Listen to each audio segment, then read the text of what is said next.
निशांत को फांसी दो, फांसी दो, निशांत को फांसी दो, फांसी दो, फांसी दो। अन्याय नहीं सहेंगे, नहीं सहेंगे। निशांत केस लौटते वैसे ही लोग के धोरे मारो। एक काला कोट, हमारा फरमान नहीं सुना क्या? जो भी वकील उस हत्यारे पति का केस लेगा, हम उसे छोड़ेंगे नहीं। चलो मारो। कानून को हाथ मत दीजिए।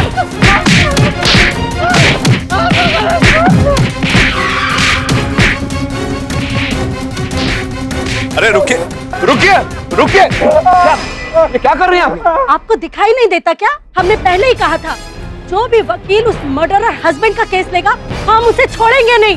माफ कर ये केस छोड़ रहा हूँ मैं। आगे से कभी भी ऐसे केस को हाथ नहीं लगाना। उंगली भी नहीं लगाऊंगा। मैं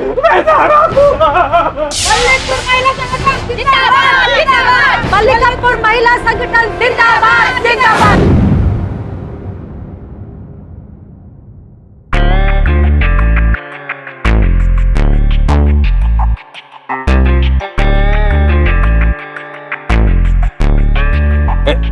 ये आप कैसी ड्यूटी निभा रहे हैं? वहाँ बाहर एक वकील बेचारा पिट रहा है और यहाँ अंदर बैठ के थाने में आप लोग ताश पीट रहे हैं। ये तो समस्या बाहर वालों का, खासकर ये मुंबई रहने वालों का, जहाँ से आप पधारे हैं पाठक बाबू। अरे बाहर इतना कुछ हो रहा है, सबका जिम्मेदारी क्या हम लेंगे? जिसका प्रॉब्लम है वो अंदर आएगा, हम कहाँ भागते फिरेंगे? हाँ, इसीलिए तो आपको सरकार वेतन दे रही है थाने में बैठकर ताश खेलने के लिए। फिर जो भी हो, मेरे मौके दिगंबर बनर्जी, हाई कोर्ट से उनका बेल ऑर्डर, रिहा करिए उन्हें। मिस्टर पाठक, मुझे भी आप यहाँ से निकाल सकते हैं।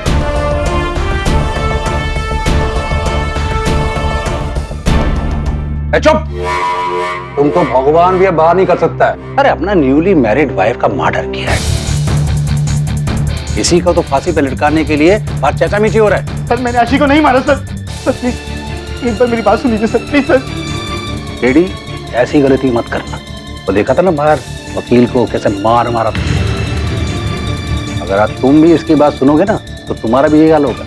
सर मैंने आपके बारे में काफी पढ़ा अखबारों में सर, आप सबको न्याय दिलाते हैं। शायद भगवान ने आपको मेरे लिए भेजा। Sir please help me sir. ये जाओ क्या? ये जाओ। सर प्लीज मेरी बात सुनिए सर। सर प्लीज एक बार। बोलो दिशा, क्या बोलना चाहते हैं तुम? सर अभी कुछ दिन हुए मेरी शादी को, बस 10 दिन। सर मैं आपको फर्स्ट डे से बताता हूँ, शादी पूरी करके आशी को लेकर अपने घर पहुंचा।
उल्टा पैर?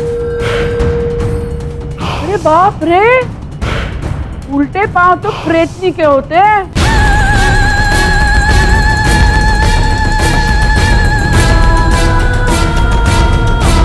तू चुप कर, तेरे घर पे कोई बहू ब्याह कर नहीं आई है ना, इसीलिए तू ये मनहूस बातें कर रही है। चल बहू, तू अंदर चल।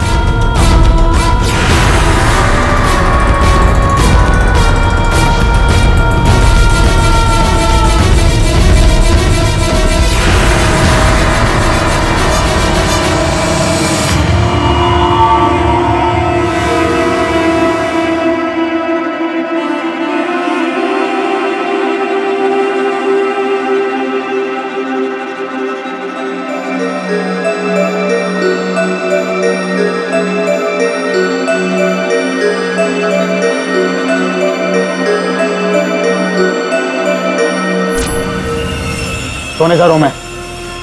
और वैसे भी ये फालतू की रिचुअल से मैं थक गया हूं। लाइट बंद कर लेना, मैं सोने जा रहा हूं।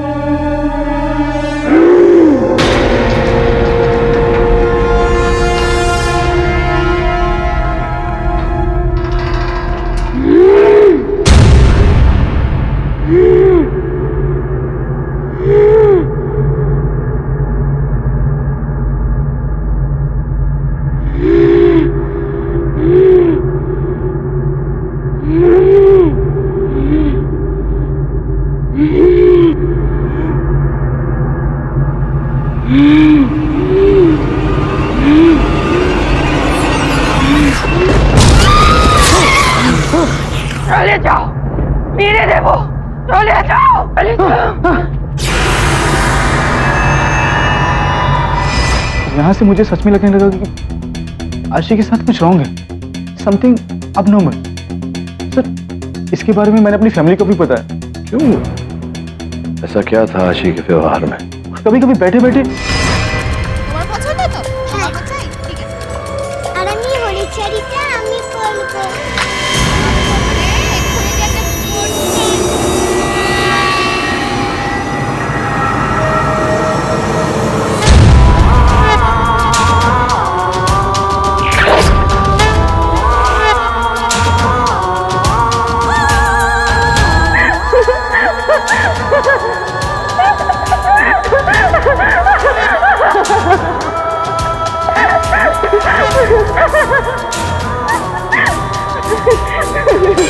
ये क्या हो रहा है यहाँ पर? ये लड़की तो अपना ये पागलपन बंद कर रही है? नहीं नहीं,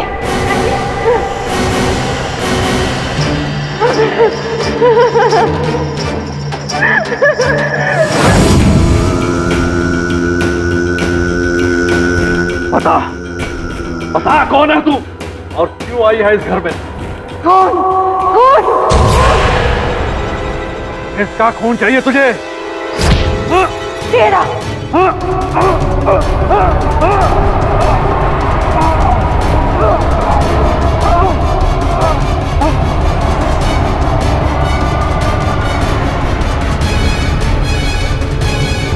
इसे किसी दुष्ट आत्मा ने अपने वश में कर लिया है।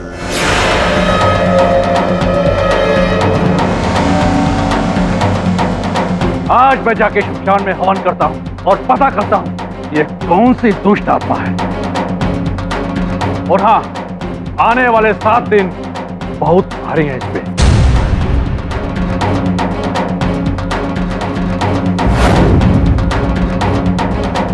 भूत प्रेत आत्मा, इन सब बातों में मैं विश्वास नहीं करता, लेकिन जो मेरी आंखों के सामने हो रहा था उससे मेरी सोच बदल रही थी। आशी की मृत्यु हुई कैसे?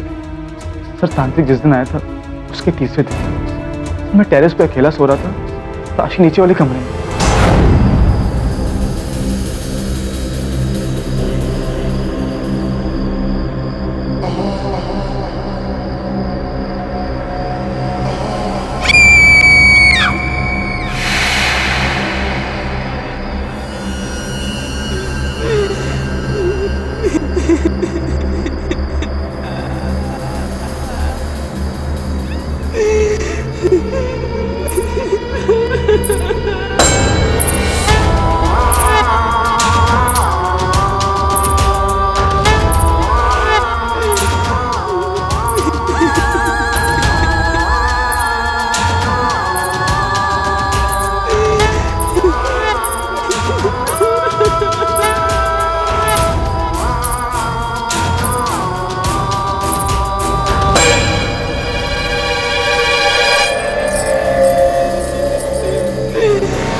आशी,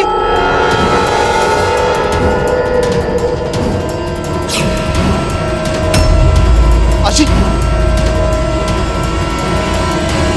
माँ, बाबा,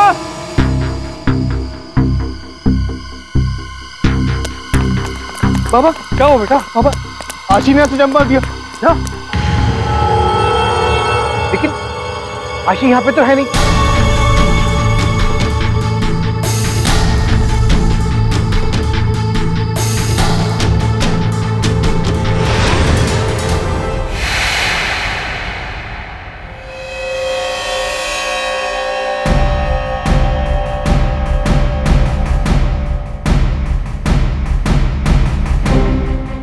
अगर राशि है तो छत से कौन कूदी थी?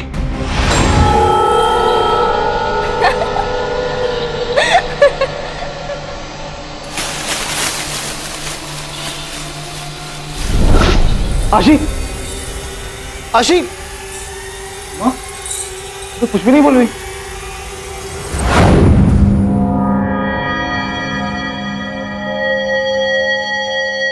अरे ये तो मर चुकी है।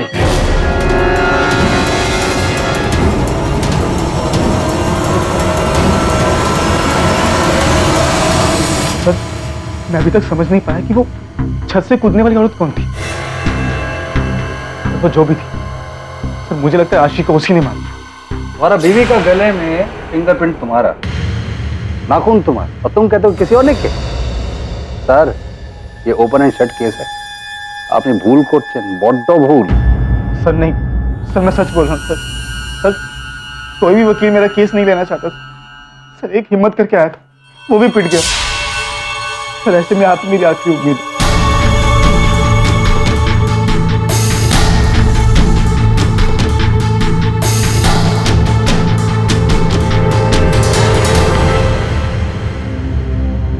अरे केडी, तुम किधर स्टक हो गया? हम लोग पैकिंग करके तुम्हारा वेट कर रहे हैं। सर ये बैठने का वक्त नहीं है, फ्लाइट का टाइम हो रहा है। Sir let's go. अब पता नहीं कितने दिन यहाँ रहना पड़ेगा। What do you mean, KD? तुम्हारा ये क्लाइंट को तो बेल मिल गया है। लेकिन एक नई समस्या, एक नया क्लाइंट खड़ा हो गया। सर कौन? वो दिशांत दत्ता नाम का है। वो वर्धमान का लड़के के बारे में तो बात नहीं कर रहे हो तुम, जिसने अपनी वाइफ को मार डाला? अभी अभी मैंने टीवी की न्यूज पर देखा था। हाँ, ऐसा कह रहे हैं। ये आरोप लगाया है उस पर। कितना सत्य है और कितनी मिथ्या, ये हमें खोजना है। अरे जोग साहब, क्या हाल है आपके? मिस्टर पाठक, यहाँ क्या कर रहे हैं आप? Good to see you. So good to see you. मैं तो केस के लिए हूँ, आप कहाँ गायब थे? लगता है भारत भ्रमण पर निकले हुए थे। हेडलाइंस होनी चाहिए, mister KD Pathak on tour of India. हर भारतीय को भारत के हर कोने से परिचित होना चाहिए। वैसे ये जो आपका स्टाइल है, जेब में हाथ डाल के बात करने का, मेरा ये ट्रेडमार्क स्टाइल है, अच्छा नहीं लगता क्या? बहुत बढ़िया लगता है जोग साहब। सनी देओल साहब की याद दिलाता है मुझे। तो अब क्या है, विश्व में सब कुछ अपडेट हो रहा है, अपग्रेड हो रहा है, तो क्यों ना आप भी अपनी स्टाइल को थोड़ा अपग्रेड कर लें। जो राइट हैंड अपने राइट जेब में डाली हुई है, लेफ्ट हैंड लेफ्ट जेब में डाली हुई है, क्यों ना राइट हैंड को लेफ्ट जेब में डाले, लेफ्ट हैंड को राइट जेब में डाले, बिना हाथ क्रॉस किए हुए। करके देखिए।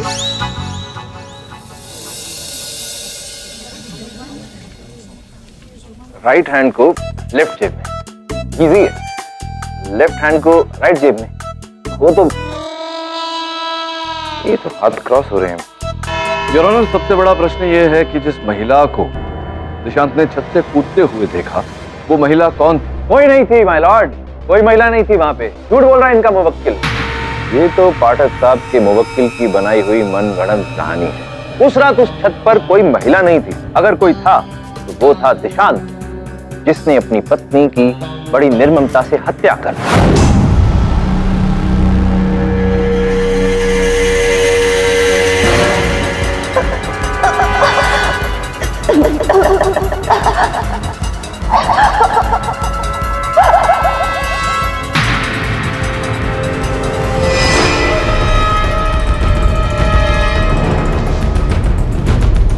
इससे पहले कि आप मुझसे वजह पूछें, मैं अदालत के सामने दिशांत का एक राज खोलना चाहता हूं। इजाजत है?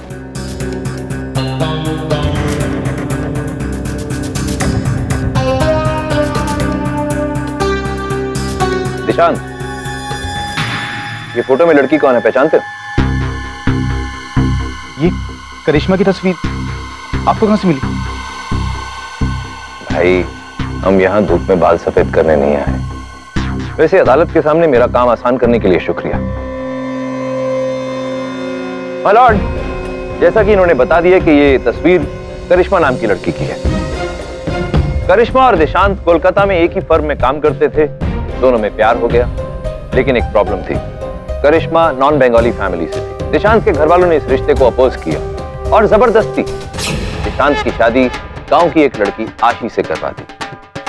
दिशांत शादी के पहले दिन से ही इस रिश्ते से नाखुश था और इसी वजह से दिशांत ने एक दिन मौका पाकर अपनी पत्नी आशी की गला दबाकर हत्या कर दी।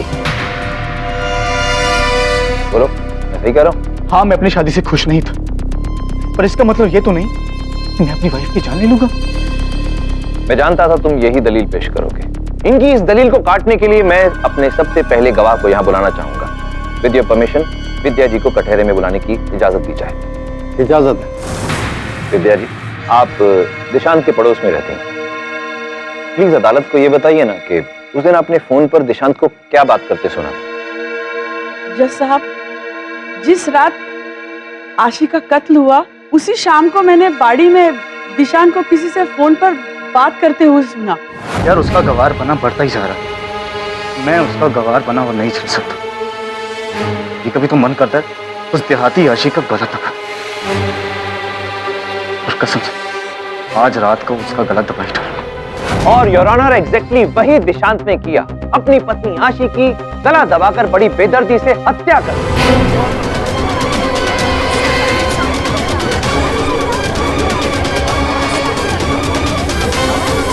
फॉरेंसिक टेस्ट की रिपोर्ट आ चुकी है माय लॉर्ड। इस रिपोर्ट के मुताबिक दिशांत के हाथ पर जो खरोंच के निशान बने वो आशी के नाखूनों से ही बने। यानी कि जब दिशांत बड़ी बेदर्दी से अपनी पत्नी आशी का गला दबा रहा था तो उस बेचारी ने अपनी गर्दन बचाने के लिए अपने नाखून इसके हाथों में गाड़ दिए। क्या अब भी इसके बाद अदालत को किसी सबूत की जरूरत है ये बताने के लिए कि दिशांत ही अपनी पत्नी का हत्यारा है?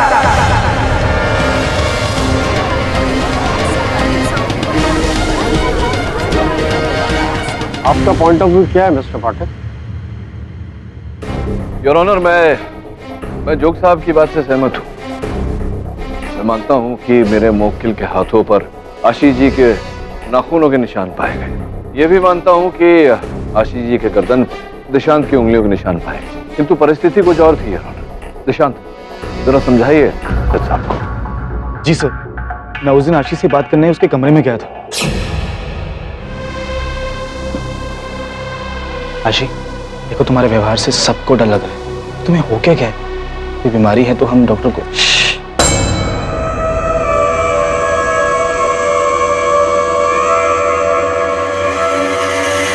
कुछ सुना तुमने? क्या? वो यही है। कौन ये? यही है। आशी? आशी?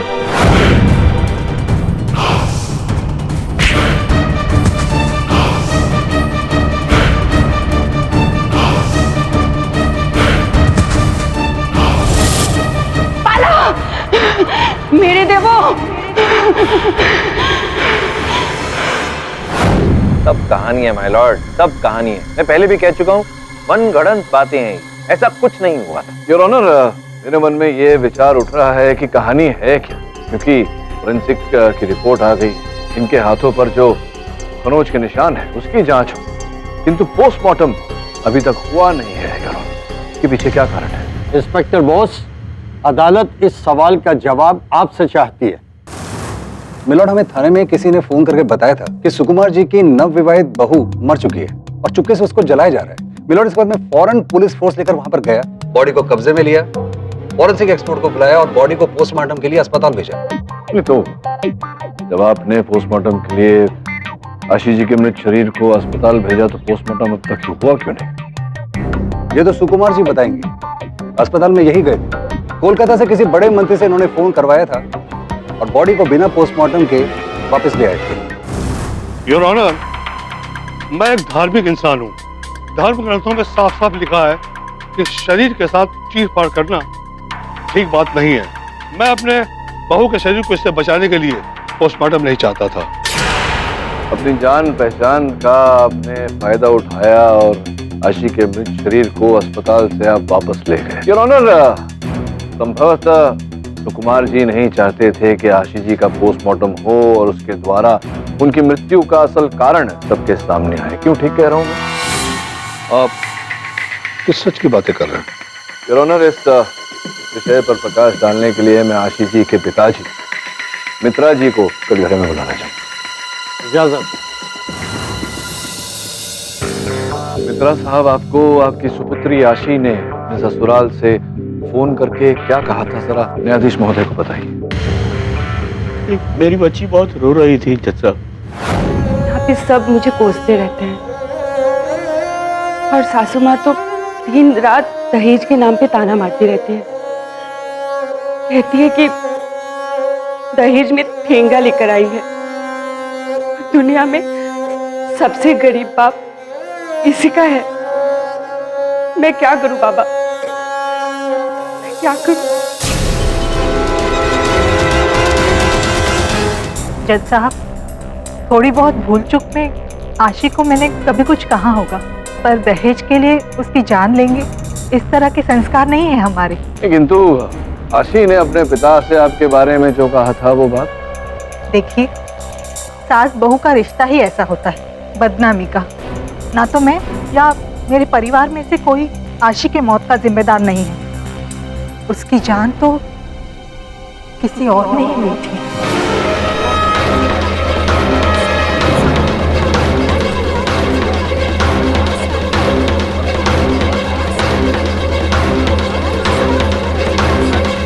Order order. जान किसी और ने ली है, इससे क्या अर्थ है? उसकी लाश के पास एक चुनरी मिली थी। तो चुनरी, ये चुनरी क्या विशेष है ऐसा इस चुनरी? दीजिए।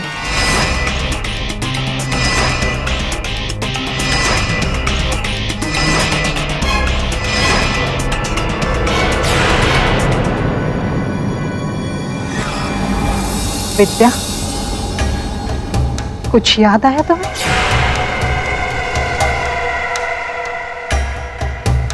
अरे बाबा, ये चुनरी तो मैंने राधा के लिए। Object my Lord. ये क्या हो रहा है यहाँ पे? Who is this Radha? ये राधा कहाँ से बीच में आके टपक पड़ी है? राधा विद्या की बहू थी, जो 4 साल पहले मर चुकी थी।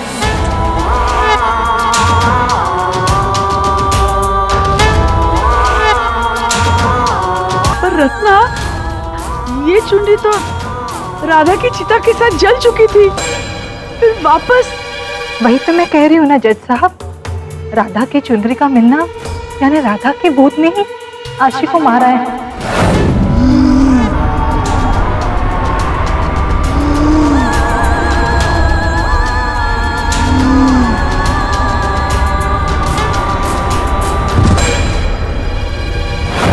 योर ऑनर, अब ये केस भोपाल से नेपाल जा रहा है। अदालत में भूत प्रेत की बात कहाँ से आ गई? योर ऑनर, किसी स्वर्गवासी व्यक्ति का भूत आकर, प्रेत आकर किसी की हत्या कर दे, ये बात तो न मैं मानूंगा ना अदालत। किंतु योर ऑनर, कोई न कोई तो रहस्य है। रहस्य है उस महिला के पीछे जिसे मेरे मुवक्किल ने छत से कूदते हुए देखा। वो राधा ही थी पाठक साहब, तभी तो वो गायब हो गई। वरना दूसरी कोई साधारण औरत होती तो उसका हाथ पैर टूट जाता, वो जख्मी हो जाती, या फिर इतनी ऊंचाई से गिरने के बाद उसकी मौत हो जाती, पर किसी का निशान नहीं मिला। तो कुमार जी, आप ही तो गए थे नीचे उठाने। हाँ, मैं गया था और अब मुझे पूरा यकीन हो गया कि वो राधा ही थी। विद्या बहन, क्या आपको कुछ भी याद नहीं है कि राधा ने मरते वक्त आपसे क्या कहा था? जरूर वापस आऊंगी, मैं किसी को नहीं छोड़ूंगी।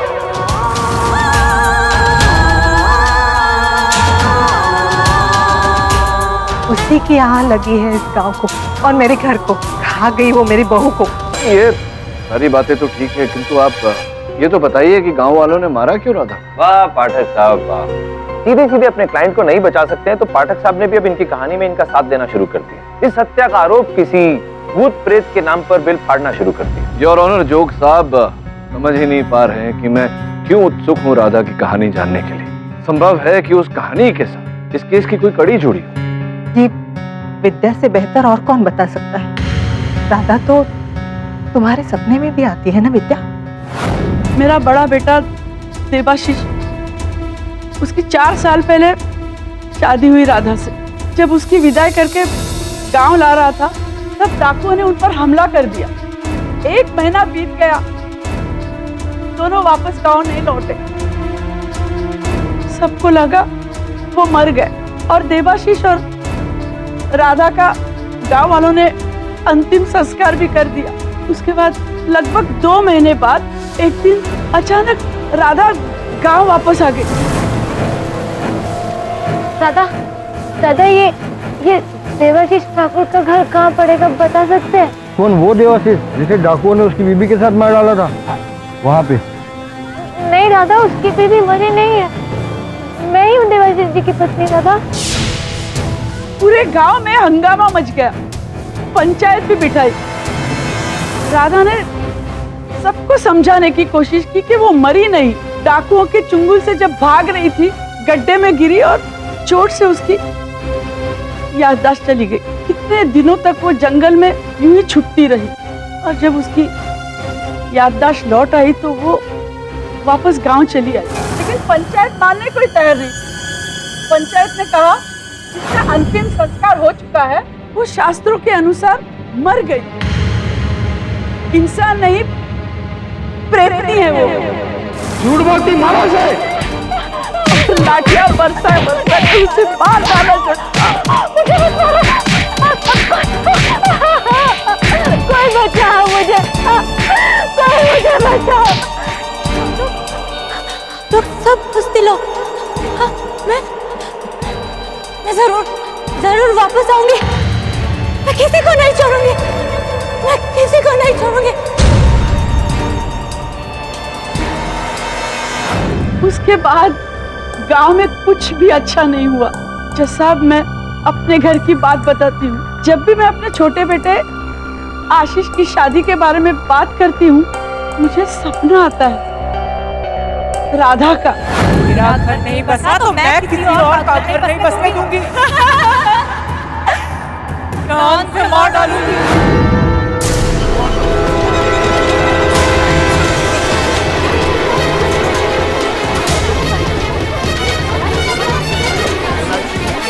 इसी डर से आज तक मेरा बेटा आशीष कुंवारा है। आपका बेटा आशीष कुंवारा बैठा है, किंतु आपके पड़ोस के घर में नई बहू आई, पड़ोस के घर में खुशियां आई, तो कुछ तो ईर्ष्या पनपी होगी आप में। योर ऑनर, रत्ना जी ने विद्या जी का अपमान भी किया था। तेरे घर पे कोई बहू ब्याह कर नहीं आई है ना, इसीलिए तू ये मनहूस बातें कर रही है।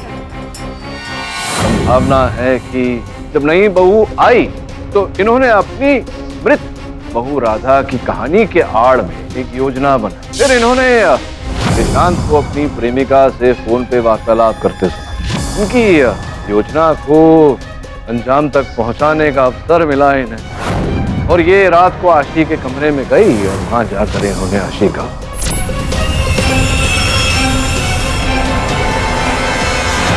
क्या?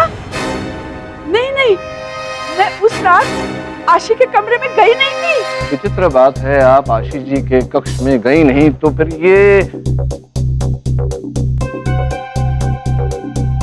कान की बाली, आपके कान की बाली वहां आशीष जी के कक्ष में कैसी आई, कृपया समझाइए ना प्लीज। हाँ, वो मैं दिन में गई थी वहां पे तो शायद गिर गई होगी। कम ऑन मिस्टर पाठक, अब क्या मुझे आपको ये भी याद दिलाना पड़ेगा कि लाश की गर्दन पर जो उंगलियों के निशान हैं वो आपके मुवक्किल दिशांत के हैं। योर ऑनर, मृत आशीष जी की गर्दन पर मेरे मुवक्किल दिशांत की उंगलियों के निशान पाए गए।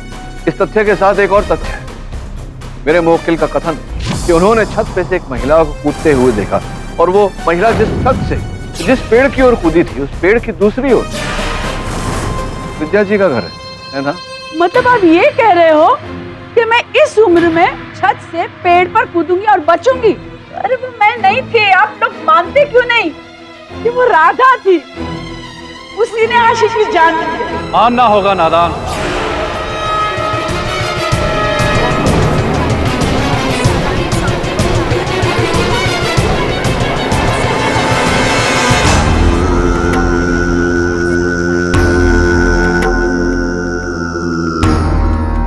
पढ़े लिखे मूर्खों के बीच में किस चीज की बहस हो रही? आप कौन हैं? इस तरह केस के बीच में? जज साहब, मैं आपको वही बताना चाहता हूं जो कोई और नहीं बता सकता। आरशी की हत्या का रहस्य।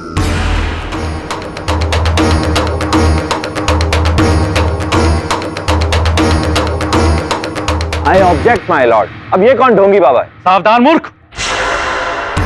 जज साहब, मैं जितना जानता हूं उतना बताकर इन मूर्खों के बीच में से विदा होना चाहता हूं।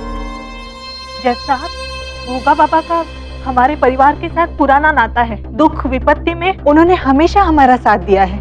मैं चाहती हूँ कि आप उनकी बात सुन ले। मैं आपसे विनती करती हूँ जज साहब। इजाजत है। जज साहब, मैं आशी से मिलने के लिए उसके घर गया था। मैं अच्छी तरह से जानता था कि आशी को किसी दुष्ट आत्मा ने अपना गुलाम बना लिया है। उसी से आजाद करवाने के लिए मैं हवन कर रहा था कि अचानक तेज आंधी आई और सारी अग्नि को बुझा गई। जज साहब, मैं तुरंत समझ गया कि आशी को उस दुष्ट आत्मा ने अपना शिकार बना लिया। घर पहुंचा तो रत्ना जी ने मुझे सारा कच्चा चिट्ठा समझाया और साथ में वो सुनहरे रंग की चुनरी। ये देख मैं उसी वक्त समझ गया। मैं समझ गया कि आप क्या समझ गए थे और अब हम सबको क्या समझाना चाहते। नादान, मेरी बात सुन। सुनाइए। आज तक कभी सुना नहीं होगा तूने। शाक चुंडी, उसी ने आशी की जान ली है।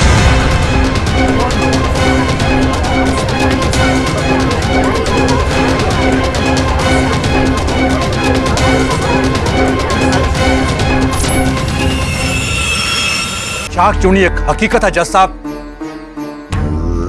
हमारे बंगाल में जब किसी नई नवेली दुल्हन की अकाल मृत्यु हो जाती है तो वो शाक चुन्नी के रूप में जन्म लेती है। उसके हाथों में शाक से बनी एक सफेद चूड़ी और साथ में एक कांच से बनी हुई लाल चूड़ी भी होती है जिसे शाक पोला कहते हैं। बिल्कुल नई नवेली दुल्हन जैसी।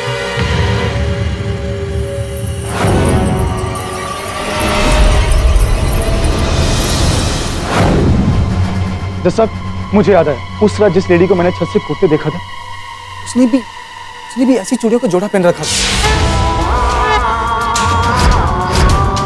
तो वो अवश्य आम के पेड़ पे कूदी होगी। हाँ हाँ। जज साहब, आम का पेड़ शाक चुन्नी का बसेरा होता है और वो अपने जैसे नई दुल्हन को अपना शिकार बनाती है, जैसे कि राधा की शाक चुन्नी ने आशी को अपना शिकार बनाया। इससे कहानी तक ये बातें सही हो सकती, पर इसे सच कैसे मान ले? जज साहब, अब माने चाहे ना माने, लेकिन ये बात पत्थर की लकीर की तरह सच है। आप चाहे तो लड़की के पिता को बुलाकर उनसे पूछ सकते हैं कि क्या उनकी लड़की ने उनके घर में अजीब सा व्यवहार किया था, लेकिन ससुराल में आते ही राधा की शाक चुन्नी उसके शरीर में समा गई।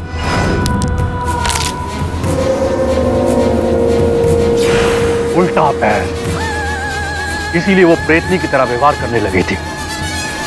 दरअसल एक शाक चुन्नी जो अपने जीवन काल में शारीरिक सुख से वंचित रह जाती है, नई नवेली दुल्हन के शरीर में प्रवेश कर उस सुख को प्राप्त करना चाहती थी और इसी मंशा से राधा की शाक चुन्नी ने आशी के शरीर में प्रवेश किया। जज साहब, आशी अपने पति से अलग सोती थी और इसी उलझन की वजह से राधा की शाक चुन्नी ने आशी की जान ली। जज साहब, आप मेरे तथ्यों को स्वीकार करें चाहे ना करें, लेकिन मेरी बात को आगे आप मानेंगे। जय बाबा की। योर ऑनर, बाबा जी का कथन तो हमने सुन लिया, किंतु मैं अदालत से आग्रह करूंगा कि इन बातों में विश्वास कर।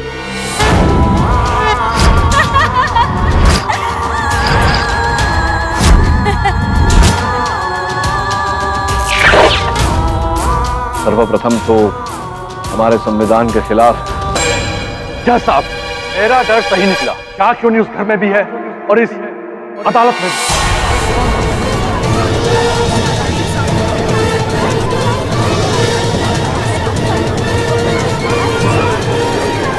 Order order. बाबा जी, ये आप किस आधार पर कह रहे हैं? ये देखिए, जले हुए शाक से बनी हुई चूड़ी, और अब वो किसी को भी अपना शिकार बना सकती है। आपको आपको आपको बाबा जी,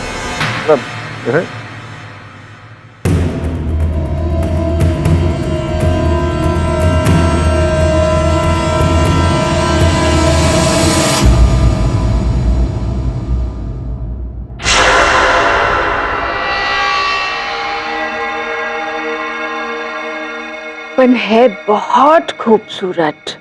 अरे मिस्टर बिलमोरे ऐसे पहनिए मत, वरना आपके अंदर भूत आ जाएगा शाक चुन्नी का। बिली, तो छेड़िए मत, कल पुलिस स्टेशन में लौटाना है।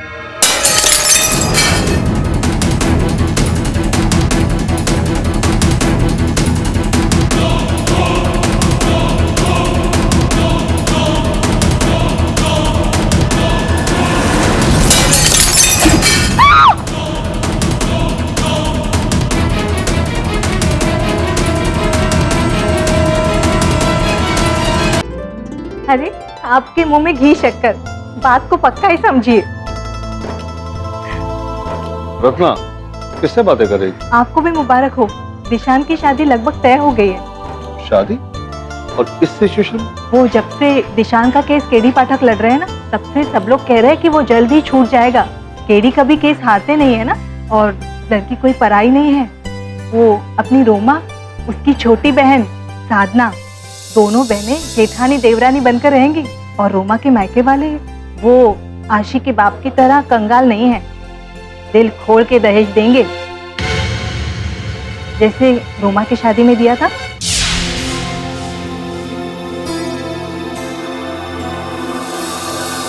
पाठक बाबू बहुत अच्छे वकील हैं।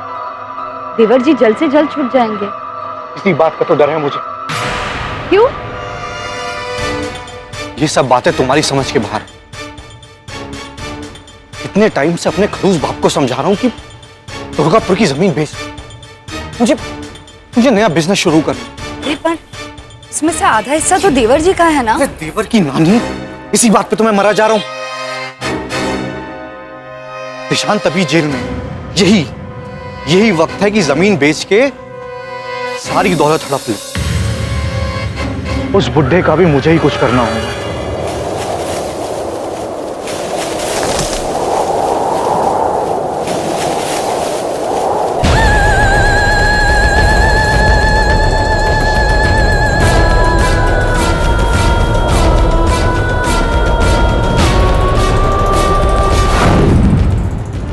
एक तरफ ये केस और एक तरफ ये महिला गंठन। गंठन नहीं मिसेस बिलमोरिया, संगठन। पर हम किस किस से लड़े केडी? सब मैंने मैनेजर से बात कर ली, वो हमारा रूम टॉप फ्लोर पे शिफ्ट करने को तैयार है। थैंक्स फॉर, लेकिन मैं इस कमरे से कहीं नहीं जाने वाला। लेकिन सब ये टूटी हुई खिड़की, कांच बदल जाएगा, इरादा नहीं।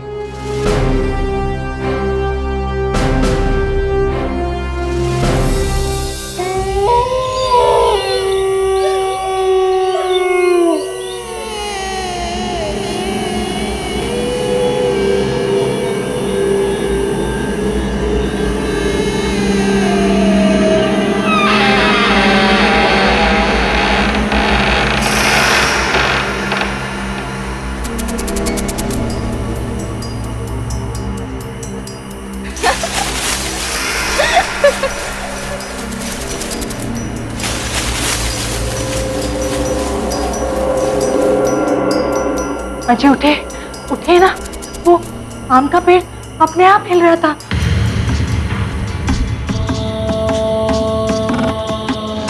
लेकिन वहां तो कोई नहीं है।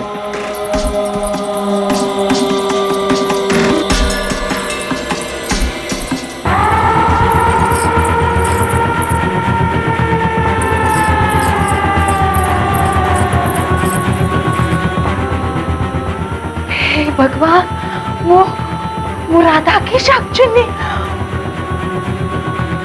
हे बाप रे, दुर्गा बाबा।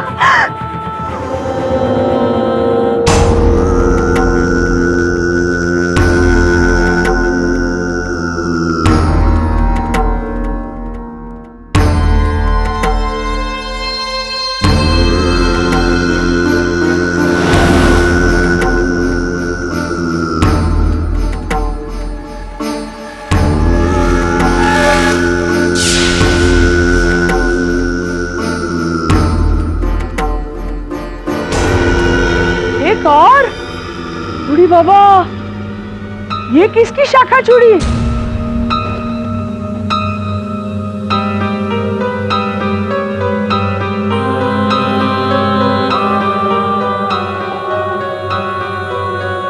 चिता की आग की गंध आ रही है इसके अंदर से। तो यहां छिपी है तू। एक का तो शिकार कर लिया तूने, लेकिन अब और किसी को शिकार नहीं होने दूंगा मैं। निकाल के रहूंगा तुझे मैं यहां से, निकाल के रहूंगा तुझे मैं यहां से। तू मुझे क्या बताएगा होगा?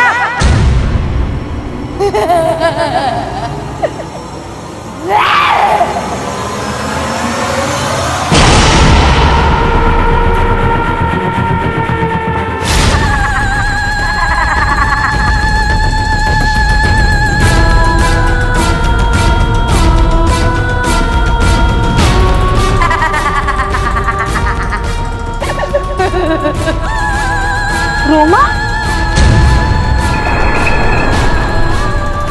ये यहाँ क्या कर रही है?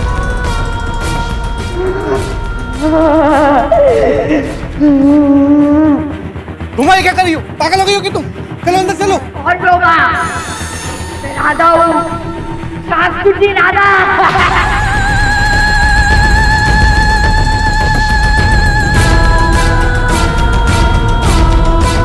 राधा की शाख चुनने का इस हत्या के साथ कोई लेना देना नहीं। तो रोमा के अंदर क्या कर रही है दुष्ट? बदला लेने आई हो। बदला। जिसका अस्तित्व ही विवादित हो उसका लौट कर आके हत्या करना, ये बात मुझे हजम नहीं।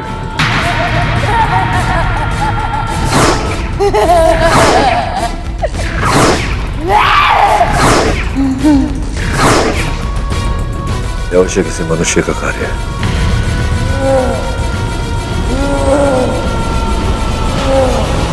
हमने तेरा क्या बिगाड़ा है राधा? क्यों खामोश रही?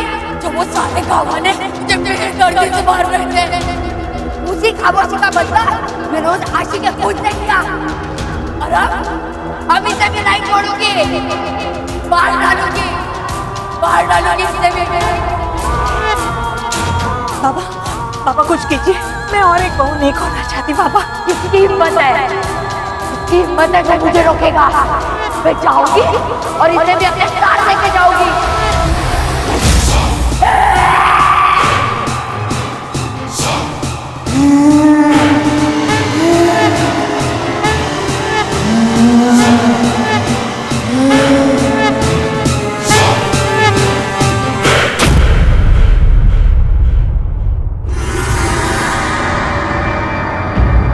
आग को भगाने के लिए पेड़ को तो काटना ही पड़ेगा।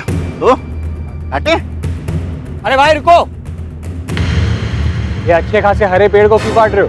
दिखता नहीं आम का पेड़ है, होगा बाबा ने कहा है शाक चुन्नी को अगर गांव से भगाना है तो सारे आम के पेड़ों को काट दो। देखते क्या हो, चलो काटो। अरे हेलो केडी सर, तो यहाँ पे बहुत बड़ी प्रॉब्लम है, आप जल्दी से मलिकपुर पहुंचे। तो ये लोग पेड़ों को काट रहे हैं।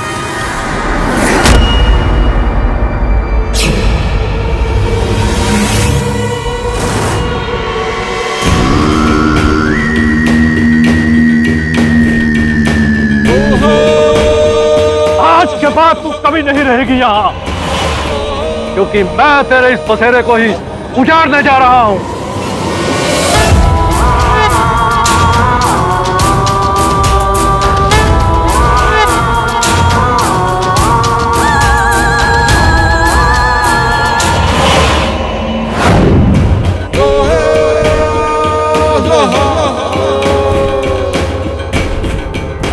रुक जाओ।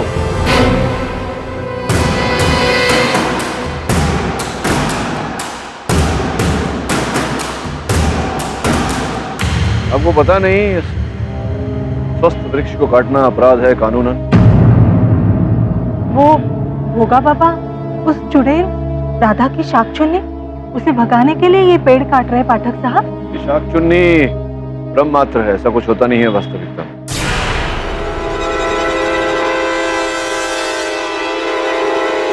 अच्छा, पूछ इससे मरते मरते बची है ये बताएगी कि शाक चुन्नी होती है या नहीं। क्या हुआ था आपके साथ?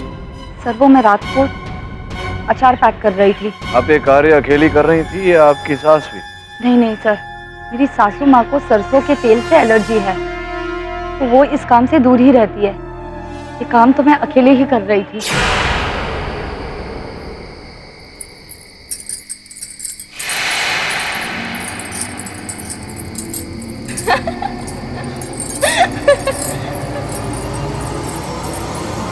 कौन है इतनी रात को?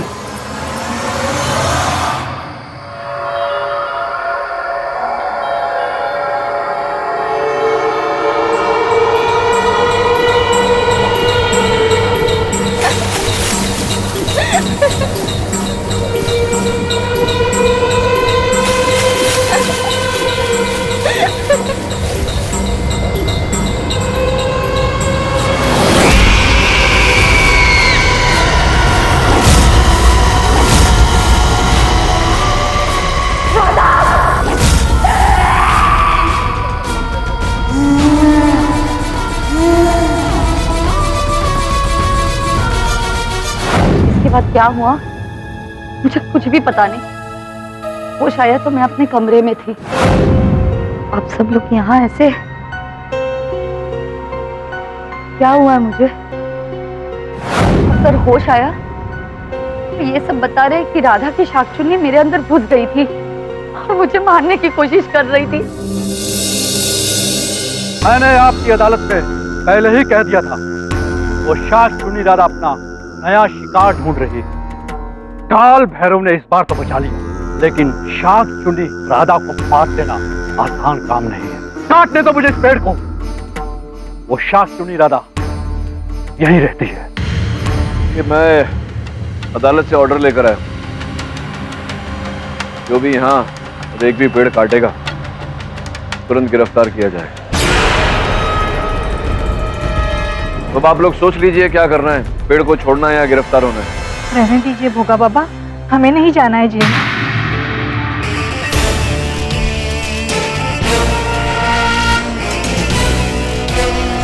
ये सब आप इतनी जल्दी कोर्ट का ऑर्डर कैसे लेकर आ गए?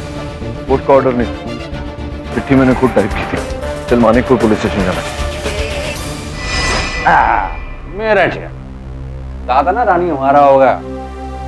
क्या बात है बोस साहब, मतलब कभी ताश कभी कैरम, आयकर भरने वाले लोगों के पैसों पर अच्छा ही चल रहा है आपका जीवन। अरे आइए आइए पाठक बाबू, इसे भाषण देने आ गए? नहीं, अब आपको कौन भाषण दे सकता है, मैं तो अपने काम के लिए आया। काशी के कक्ष से जो चुनरी पाई गई थी वो देखना है। अरे पाठक साहब, बड़ी कमाल की बात हो, जब राधा की चिता जली थी तो हम भी उधर थे और हमने अपनी आंखों के सामने उस चुनरी को जलते हुए देखा था।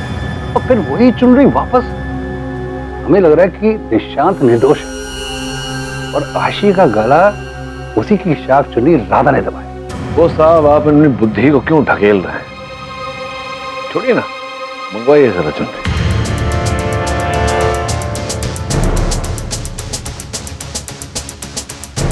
इसमें क्या ढूंढ रहे हैं आप?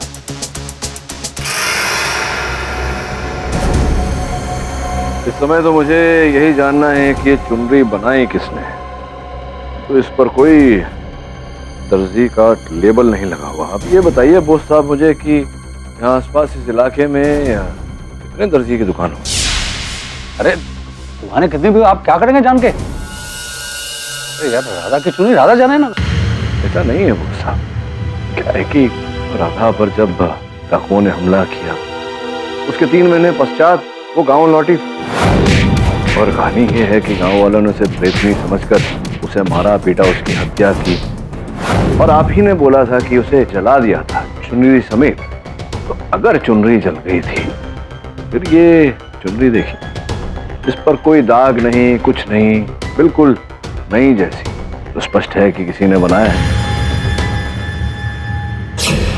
और पार्टी ना बोंदा, केरी पाठक ने कहाँ फंसा दिया? मास्टर जी गौर से देखकर बताइए कि क्या इस चुनरी की सिलाई आपकी दुकान में हुई है?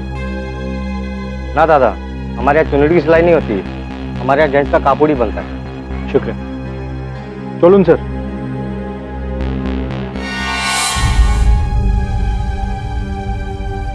पापा फिर साइन कीजिएगा।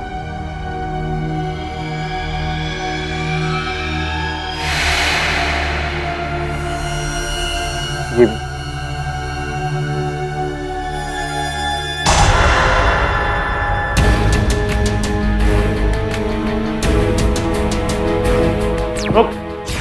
जी क्या है ये? कुछ नहीं, ग्राम सभा की मेंबरशिप का फॉर्म है। लेकिन हमें तो उसका मेंबर नहीं बनना है। ठीक है फिर मैं इसको नहीं जमा करूंगा। इधर लाओ। दुर्गापुर ब्लॉक के कागजात। नालायक, अपने बाप को धोखा देता है, गलती से साइन करवाता है। क्या हुआ?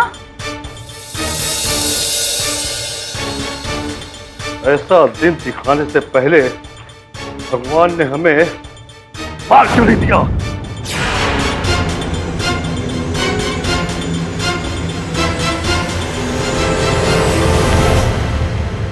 मास्टर जी, मैं ये जानना चाहता हूँ कि ये चुनरी किस दर्जी ने बनाई है।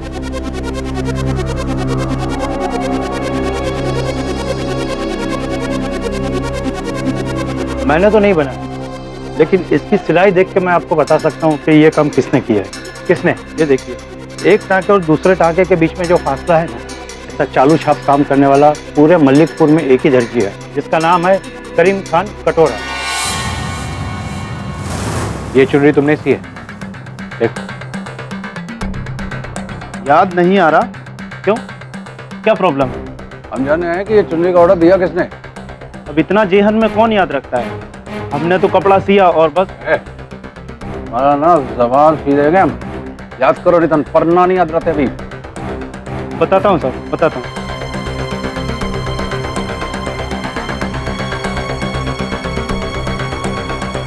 ये रहा साहब, 13 सितंबर को ऑर्डर हुआ था। अरे ऑर्डर दिया किसने था? आशी दत्ता।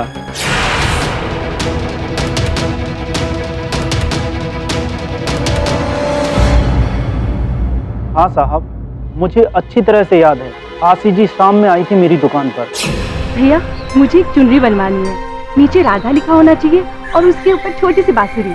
अरे, ऐसी चुनरी तो मैंने पहले भी बनाई, उस राधा के लिए। अच्छा, हाँ, बिल्कुल वैसी वाली। What rubbish, my lord! ये आदमी कुछ भी जबरदस्ती फेंके जा रहा है। My lord, this guy is cooking up a story. सोच कर बताइए, उसी आशी की बात कर रहे हैं आप? कुछ दिन पूर्व जिनकी मृत्यु हुई, उसी आशी की बात कर रहे हैं? हाँ साहब, मैं भी उन्हीं की बात कर रहा हूँ। ये देखिए, ऑर्डर पर पता भी सुकुमार जी के घर का लिखा है।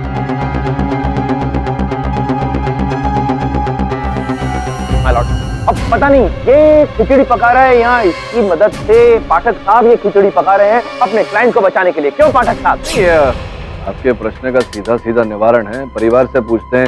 आप लोग बताइए सुकुमार जी, मैडम जी, पता होगा आपको क्या आशी 13 सितंबर की शाम को घर पे थी, बाहर गई थी कहीं, क्या हुआ था? 13 सितंबर यानी शादी के 4 दिन बाद आशी घर से बाहर गई थी। विद्या, वो तो तेरे साथ ही गई थी ना? जज साहब, आशी ने मुझे बताया कि घर बैठे बैठे उसका मन नहीं लग रहा और इसीलिए शाम को मैं उसे गांव घुमाने ले गई। और ऐसे ही नहीं, रत्ना से पूछकर। वो बात तो ठीक है, लेकिन उन्होंने अभी भी बताया कि आशी उनके दुकान पर अकेली गई। तो जब आप आशी को लेकर गई थी तो आशी दुकान पर अकेली कैसे चली गई? हाँ, वो थोड़ी देर घूमने के बाद आशी ने मुझसे कहा, मासी आप आगे चलिए, मैं बाजार होके आ रही हूँ। तो अकेली जाएगी बाजार? तेरी सासू माँ मुझे मार डालेगी। अरे कुछ नहीं बोलेगी, आप फिक्र मत कीजिए, मैं चली जाऊंगी। ठीक है। उसके बाद मैं अपने घर लौट आई जज साहब। अभी प्रश्न ये उठता है विद्या जी कि आशी को उस चुनरी के बारे में पता कैसे चला? जज साहब, मैंने उसे बताया। जब हम घूम रहे थे ना, तब आशी ने मुझसे पूछा, मासी उस दिन सासू माँ आपको तानी क्यों मार रही थी कि आपके घर कोई बहू नहीं आई? अरे आशी बेटा, जाने देना, अब ये सब सुनकर तू क्या करेगी, छोड़। मासी बताइए ना, आपको मेरी कसम है। अच्छा बाबा, बताती हूँ। और फिर मैंने उसे राधा की पूरी कहानी बताई। साथ साथ में चुनरी वाली बात भी बताई थी कि चुनरी पे राधा का नाम था, वो बांसुरी था, ये सारी बातें आपने बताई थी। हाँ, मैंने उसे बताया कि मैंने बड़ी स्नेह से अपने बहू के लिए चुनरी बनवाई और उस पे उसका नाम भी लिखवाया। लेकिन जब साहब हमें अभिशाप मिला। योर ऑनर, मैं विद्या जी से कुछ पूछना चाहता हूँ। With your permission? आइए। विद्या जी, मुझे आपकी भावनाओं की कद्र है, but please understand, we are dealing with a very sensitive court case right. तो जज साहब, वो साख चुन्नी का जो मसला है, मेरा ख्याल है वो सॉल्व हो चुका है, क्योंकि ये बात क्लियर हो गई है कि ये चुनरी आशी ने खुद ही खरीदी थी। तो जब ये बात क्लियर हो जाती है कि ये चुनरी आशी ने खरीदी, तो एक और बात क्लियर हो जाती है कि इस हत्या के पीछे केवल एक व्यक्ति है, आपका क्लाइंट मिस्टर पाठक, निशांत। जोग साहब, जोग साहब, जोग साहब, आप ऐसे ही आवश्यकता से अधिक उग्र हो रहे हैं। दिमाग ठंडा करिए और सोचिए कि आशी ने अंततः क्यों ये चुनरी बनवाना चाहा। अरे उसका मन किया होगा। यही तो प्रश्न है कि क्यों उनके मन में ये विचार उत्पन्न हुआ कि वैसी चुनरी बनानी चाहिए, क्योंकि योर ऑनर वो कहानी तो करोड़ों लोगों ने सुनी, पर किसी ने आज तक वैसी ही चुनरी बनाने का सोचा नहीं, तो फिर आशी ने ही क्यों?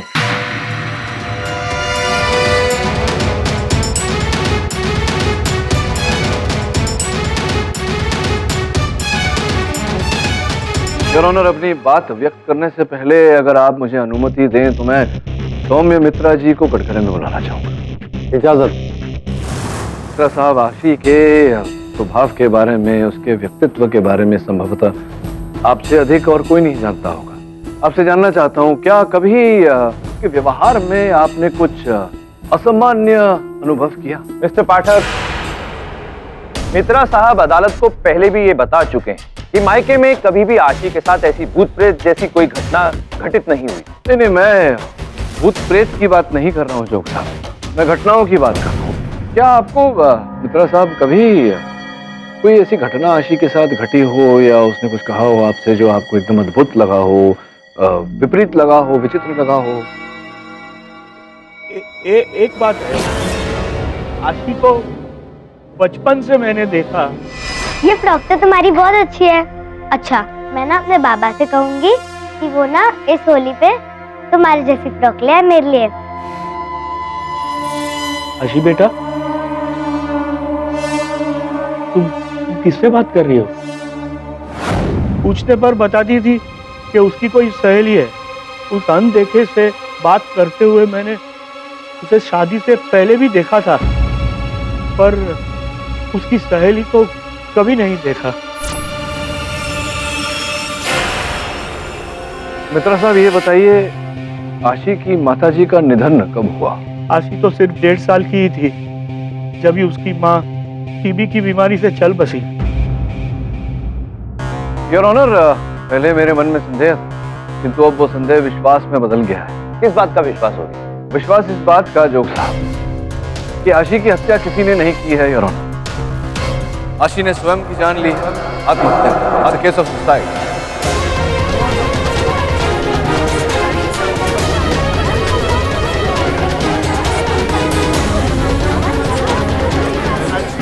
Order order. ये आप इतने कॉन्फिडेंस के साथ किस बिना पर कह रहे हैं? योर ऑनर, मनोविज्ञान साइकोलॉजी में एक रोग का उल्लेख है, BDD, बॉडी डायस्मॉर्फिक डिसऑर्डर, जिसे बॉडी डायस्मॉर्फिया भी कहते हैं। योर ऑनर, आपकी अनुमति हो तो मैं प्रमाण प्रस्तुत करूं। इजाजत।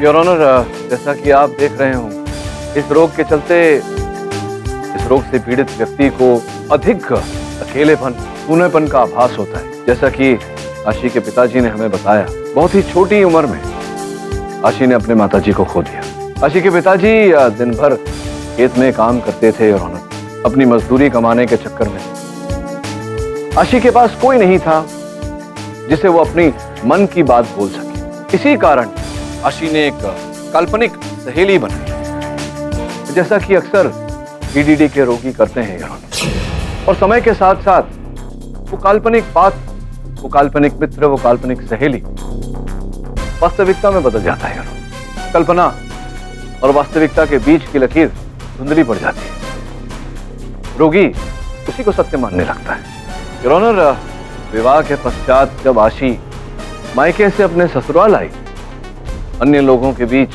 परिवार के बाकी सदस्यों के बीच, तो एक नए जीवन में आशी ने कदम रखा है और आशी की पुरानी सहेली, जो काल्पनिक सहेली थी, वो वहीं मायके में छूट गई है, जिसकी कमी आशी को महसूस होने लगी। और तभी विद्या जी ने आशी को राधा की कथा सुनाई, तो आशी को लगा कि क्यों ना राधा को ही नई सहेली बनानी चाहिए। इसी कारण ये बिल्कुल राधा जैसी चुनरी बनवाई आशी, ताकि वो राधा के साथ अपना संबंध जोड़ सके। योर ऑनर, जैसा कि हिंदुत्व में धारणा है कि मृत्यु के बाद लोग भूत प्रेत बन जाते हैं, संभव है कि आशी को इस बात का पता हो, और क्योंकि वो जानती थी कि राधा का देहांत हो चुका है, वो प्रेत इत्यादि बन गई होगी, और क्योंकि वो चाहती थी कि राधा उसकी सहेली बने, संभव है योर ऑनर, जैसे कि आम रूप से बॉडी डिस्मॉर्फिया के रोगियों में होता है, वो राधा जैसा व्यवहार करने लगी हो, भूत प्रेत जैसा व्यवहार करने लगी हो। राधा, तू मेरे पास क्यों नहीं आती? कि मैं यहाँ कितनी अकेली हूँ। चल, तू मेरे पास नहीं आती तो मैं ही तेरे पास आ जाती हूँ।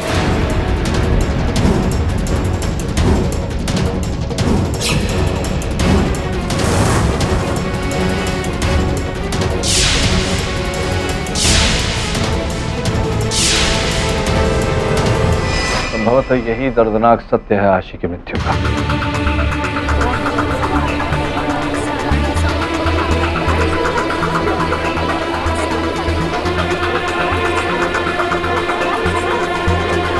Order order. ये भी अभी यही लग रहा है, बेकार में मैंने आशी के पति और उसके ससुराल वालों पर शक किया। आपकी दलील से मैं बहुत हद तक सहमत हूँ मिस्टर पाठक। और वो मिस्टीरियस लेडी जिसे दिशांत ने छत से कूदते हुए देखा था, और इसे तो कोई मानसिक रोग नहीं है, वो कौन थी? वो शाख चुनी राधा थी जज साहब। नादान मुंबईया वकील आशी की मौत को आत्महत्या साबित कर रहा है, जबकि उसकी हत्या हुई शाख चुनी राधा के हाथों। और इस बात का क्या सबूत है आपके पास? जज साहब, जब मैं हवन कर रहा था तो खुद शाख चुनी वहां प्रकट हुई थी। तुझे क्या लगा बाबा, तू उसे बचा लेगा? मैंने आशी को मार डाला। योर ऑनर, इनकी बातों में कितना सत्य है और कितनी मिथ्या, ये तो मुझे इस समय पता नहीं, किंतु इतना अवश्य जानता हूं कि एक शाख चुन्नी का विषय अभी भी मेरे लिए रहस्यपूर्ण है। योर ऑनर, आशी ने आत्महत्या की या फिर शाख चुन्नी से उसका गला घोटा गया, दोनों ही अवसर में मेरे मुवक्किल दिशांत का इससे कोई लेना देना नहीं है। ये प्रकार से निर्दोष प्रमाणित होते हैं। दोनों पक्षों को सुनने के बाद और मुलजिम के खिलाफ कोई ठोस सबूत या हत्या का गवाह न होने के कारण दिशांत दत्ता को बरी किया जाता है, लेकिन उनकी पत्नी आशी की मौत को अदालत अभी आत्महत्या का केस मानने से इनकार करती है। पुलिस को इस मामले में आगे सुराग मिलने पर इस पर पुनर्विचार किया जा सकता है। मिस्टर पाठक, आप मुझे मेरे चैम्बर में आकर मिलिए। दरअसल मैंने आपको इसलिए बुलाया मिस्टर पाठक कि मिस्टर जोग मेरे को एक सवाल पूछा, तो उसका answer I thought an intelligent person like you can. Thank you very much sir. Sir, जोग साहब ने कहीं ये तो नहीं पूछा कि आपने कभी अपना राइट हैंड अपनी लेफ्ट पॉकेट में और लेफ्ट हैंड अपनी राइट पॉकेट में डाला है, हाथों को क्रॉस किए बिना? एग्जैक्टली। जोग साहब भी कैसे बच्चों की तरह बात करते? ये तो सेकंड स्टैंडर्ड का प्रश्न है। इतना सरल उत्तर है। उत्तर ये है कि आपने दाहिना हाथ। पाठक हाय हाय, केडी पाठक हाय हाय, केडी पाठक हाय हाय, केडी पाठक वापस जाओ, वापस जाओ, वापस जाओ, केडी पाठक वापस जाओ, वापस जाओ, केडी पाठक वापस जाओ, वापस जाओ, केडी पाठक वापस जाओ, वापस। अरे शांत हो जाइए, बोलिए क्या शिकायत है आपको? दिशांत को छुड़वाकर आपने बहुत बड़ा अन्याय किया है आशी के साथ। हम आपको ऐसे नहीं जाने देंगे। देख क्या रहे हो, इसका भी वही हाल करो जो उस वकील का किया था। आ जाओ। हाय हाय हाय हाय हाय हाय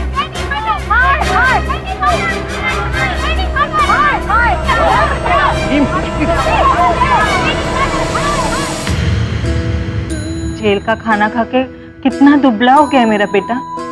तू घबरा मत, अब तेरी बीवी के हाथ का खाना खाएगा ना तो तू मोटा हो जाएगा। बीवी? हाँ, अरे अपनी रोमा, उसकी छोटी बहन है ना साधना, उसके साथ हमने तेरी शादी तय कर दी है।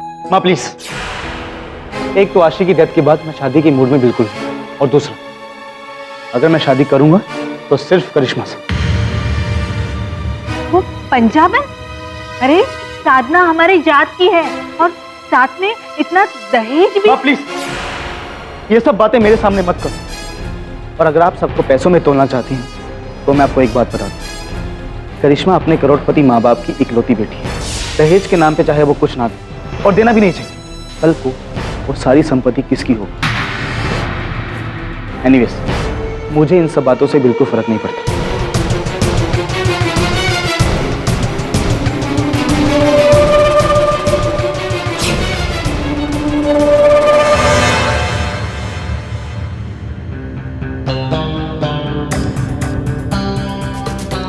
अरे वरुण, क्या हाल है भाई?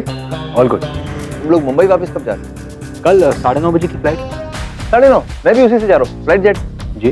अरे तो एक काम करते हैं ना, एयरपोर्ट साथ ही चलते हैं। नहीं, हाँ, आई मीन हमारे साथ केडी पाठक सर और मिस्टर बिलमोरे भी होंगे। अरे दोस्त, जगह दिल में होनी चाहिए, गाड़ी में अपने आप बन जाती है। गाड़ी में इकट्ठे जाएंगे तो जरा टैक्सी का भाड़ा भी कम पड़ेगा। ठीक है, चल, see you tomorrow in the morning. Bye. Taxi का भाड़ा भी बचेगा। ये क्या तुम पल पल अपना फैसला बदलती रहती हो? मैंने कह दिया ना कि एक पंजाबी लड़की इस घर की बहू नहीं बन सकती। अजी आजकल जात पात के बारे में कौन सोचता है? और ये भी तो सोचिए ना कि अपना बेटा दिशान जितना करिश्मा के साथ खुश रहेगा उतना उस साधना के साथ नहीं। और मुझे ये नहीं पता था कि करिश्मा अपने बाप की इकलौती बेटी है, उनकी करोड़ों की संपत्ति की होने वाली मालकिन। ओह, तो ये असली बात है। और इसीलिए तुम रोमा की बहन की शादी अपने बेटे के साथ कैंसिल करवाना चाहती हो। मैं तो सोच रही हूँ कि रोमा के पिता को आज ही फोन करके ना बोल दूंगी। शादी को भी तुमने व्यापार बना रखा है। जो तुम्हारे जी में आए वो करो।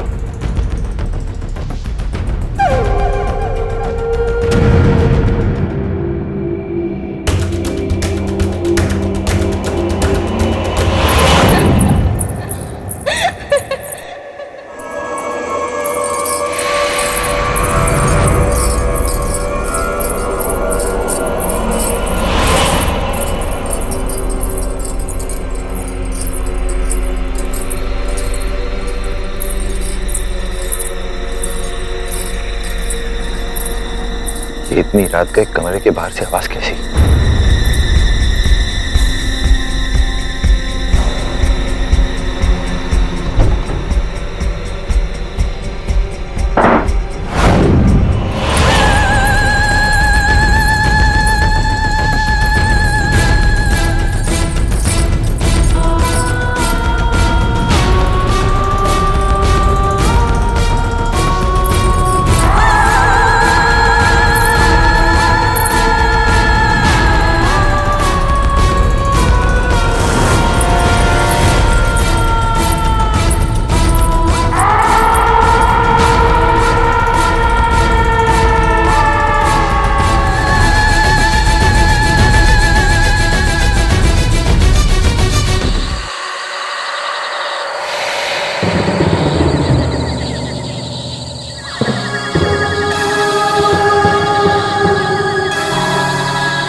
तो फ्लाइट का टाइम हो रहा है, मिस्टर जोग अभी तक आया नहीं।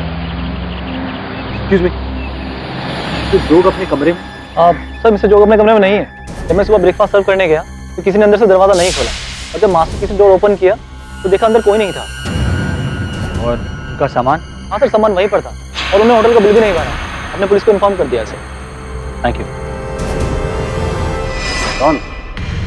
स्टेटमेंट रिकॉर्ड हो गया और यही बात तेरे को अदालत में बोलना, बुझली? जी सर। अरे बोस साहब, जोग साहब का कुछ पता चला? आइए पाठक बाबू, प्रोसिक्यूटर का नहीं, आप अपनी चिंता करिए। करीम ने अभी भी कन्फेस कर दिया कि कोर्ट में उसने जो भी बोला था सब गलत था।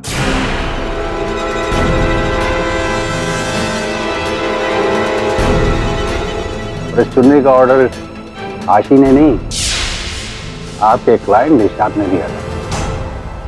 यानी दिशांत फिर से अंदर। हेलो, हाँ बंकिम, हाँ কি বলছিস রে বাবু? जो लठानिया मोड़ पे बेहोश पड़ा। संभाल के लाइए। क्या हुआ जोग साहब, किसने किया आपके यहाँ?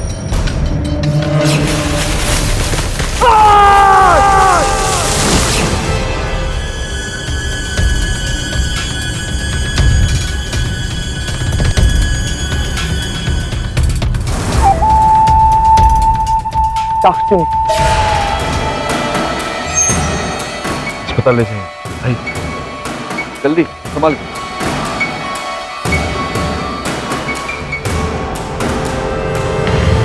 साहब, पिछली अदालत में मैंने झूठ बोला था। सच तो ये है कि वो चुनरी मुझे आशी जी ने बनाने को नहीं, दिशांत जी ने बनाने को कहा था।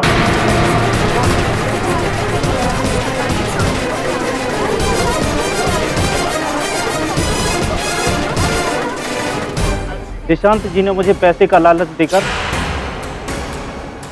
ये पकड़ 20,000 रुपए।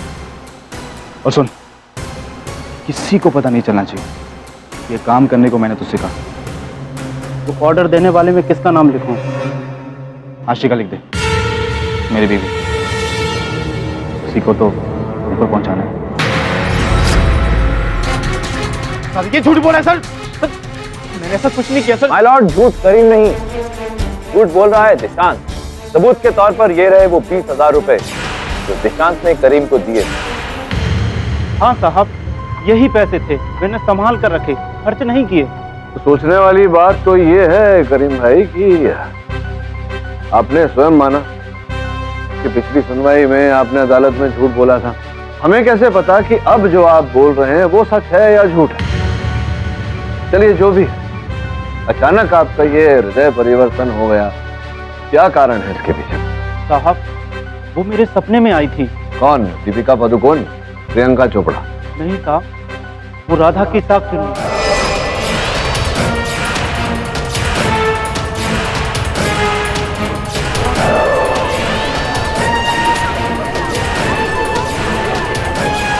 उसने मुझसे कहा कि वापस अदालत जाकर सच नहीं बोला तुमको मेरी बीवी को उठा लेगी।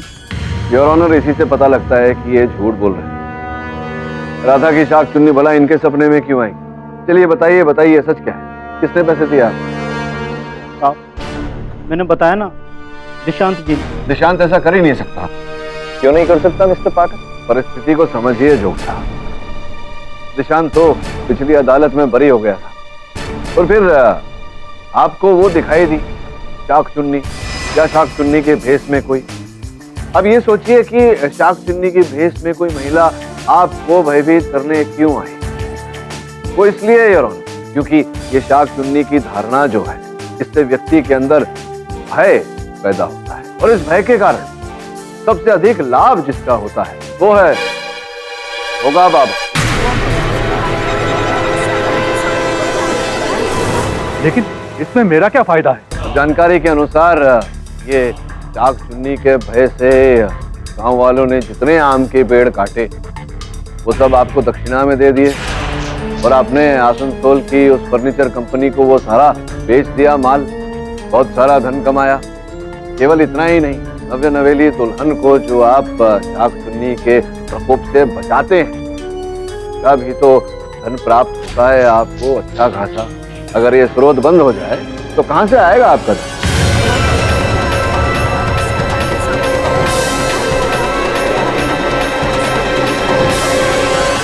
मिस्टर पाठक, मैं आपकी बात समझ गया।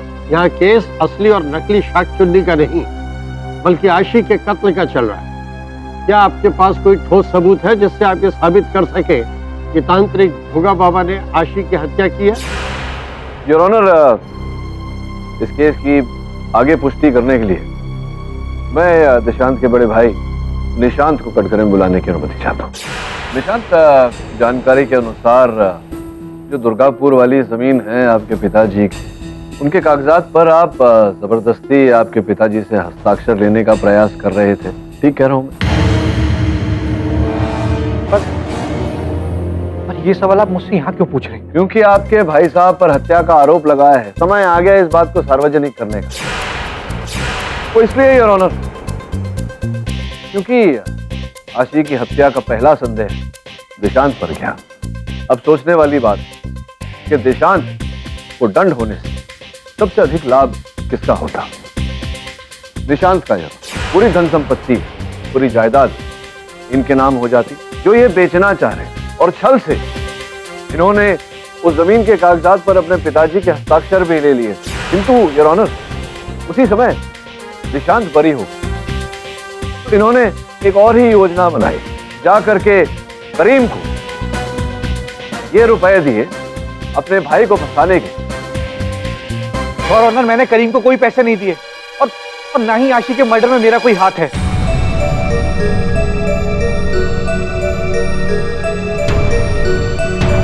योर ऑनर, अचानक मेरी तबीयत कुछ खराब लग रही है। मैं अदालत से निवेदन करता हूं कि सुनवाई को यहीं स्थगित करके अगली तारीख दी जाए। कमाल है योर ऑनर, केस बिगड़ रहा है तो पाठक साहब की तबीयत भी खराब हो। एनीवेज, ऑलराइट मिस्टर पाठक, हम केस की बाकी की कार्रवाई कल करेंगे। The court is adjourned for the day.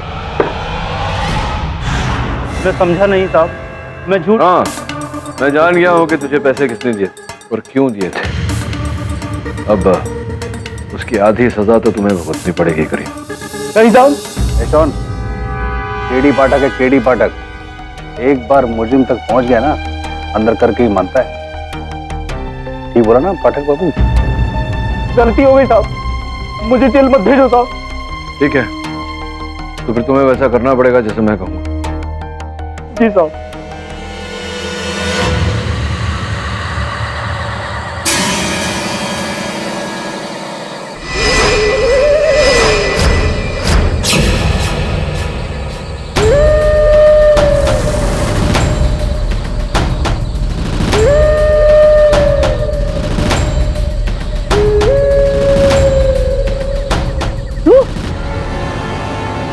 यहाँ कैसे?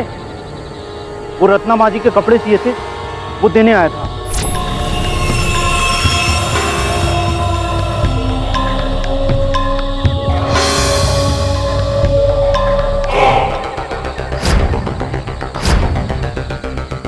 मैं घर के पीछे खड़ा हूँ, आप आ जाओ।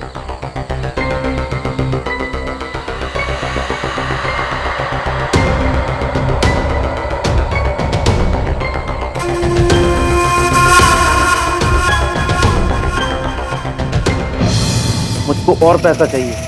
20,000 जो तुमने दिया था वो मैंने पुलिस को दे दिया, अब 30,000 और चाहिए। हाँ तो दे दूंगी, अब जाओ यहाँ से। और ये रात को यहाँ क्यों आए हो? वो मुझे साख चुन्नी ने भेजा। मेरी कहानी मुझे ही सुनाओगे? कोई शाकचुन्नी वाकचुन्नी नहीं है, तो कोई है तो सिर्फ मैं, समझे?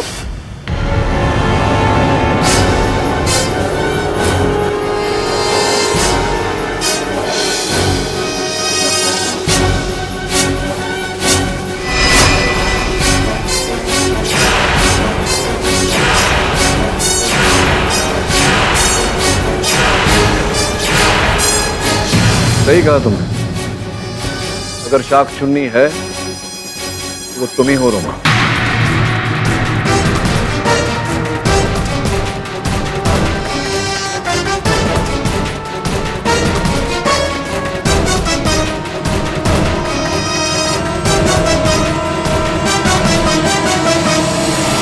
रोमा जी, बहुत कठिन हुआ होगा आपके लिए जब आशी आपकी देवरानी बनकर आपके घर आई। कठिन क्यों? वो तो हमारे लिए हमारी छोटी बहन जैसी थी। यही तो कष्ट है रोमा जी, कि आशी आपकी बहन जैसी थी, आपकी छोटी बहन थी नहीं। योर ऑनर, इन नोटों में से अचार की बू आ रही और इन पर सरसों का तेल भी लगा हुआ है।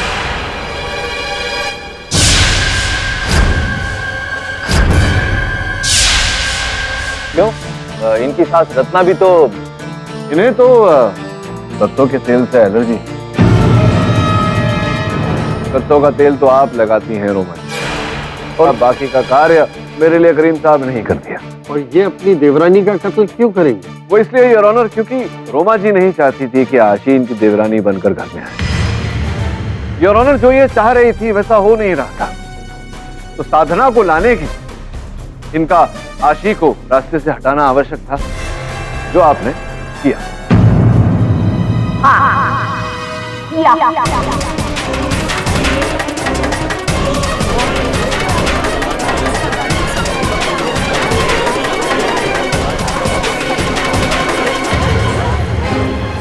मुझे आशी की जहनी हालत के बारे में पहले से ही पता था और इसलिए मैंने उसे बढ़ावा दिया।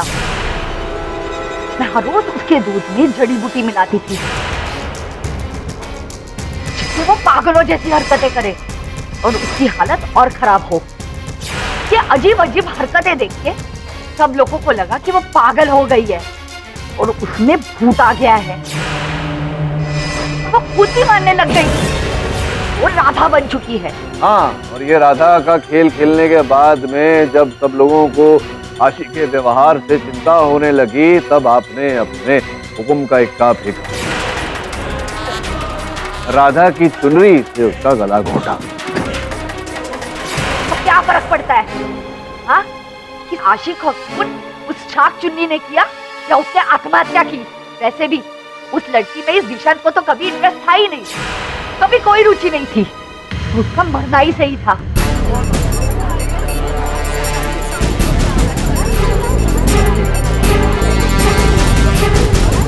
तो योर ऑनर, इस कहानी में भी एक ट्विस्ट है।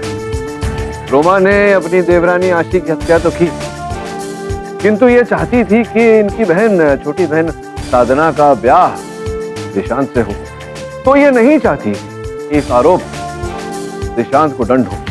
माँ जी ने मुझे वचन दिया था कि वो मेरी छोटी बहन साधना की शादी इस दिशांत से करेंगी। माँ जी, वो मेरी छोटी बहन है ना साधना, वो तो मुझसे अच्छे पैर दबाती है, और आप ही ने तो कहा है कि वो अब आपकी छोटी। मैंने जो कुछ भी कहा था ना वो सब भूल जा। अब दिशांत की शादी आशी से तय होगी।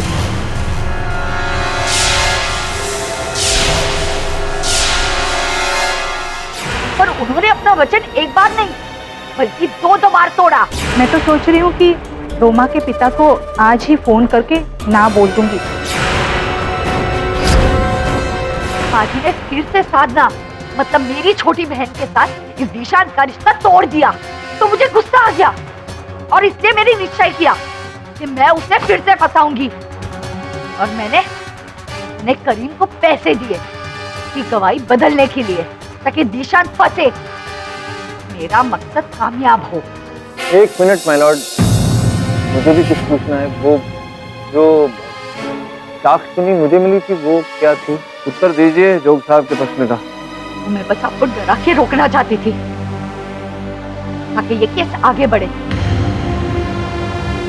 ताकि इस दिशा को सजा हो। Defence question. अदालत दिशांत दत्ता को बाइज्जत बरी करती है और टेलर करीम और रोमा दत्ता को तुरंत हिरासत में लिए जाने का आदेश देती है। इनका फैसला अगली अदालत करेगी।